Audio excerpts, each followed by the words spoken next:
ঘটনাটো এনেকুৱা হৈছে মানে এই ৰাতি 10:30 মান 10:40-50 ভিতৰত হৈছে ঘটনাটো।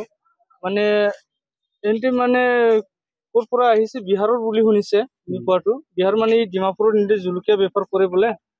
এইবিলাক মানে আহি পেলাই উইদাউট ইনভাইট বুলি কৈছে দেই মানুহবিলাক বিয়াত আহিছে, কিন্তু এই ঘটনাটো কৰি গ'ল মানে। ঘটনাটো একো হোৱা নাই, ভাতটো বাঢ়ি দিলে, ভাত খাম বুলি কৈছে, ভাতটো বাঢ়ি দিলে বিয়া ঘৰতে।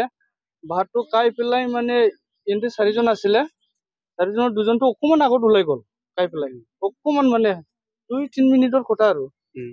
তাৰপিছত এনটি যোনে গুলি মাৰিছে আৰু যোনে গুলি খাইছে এই 2জনটো অকমান মানে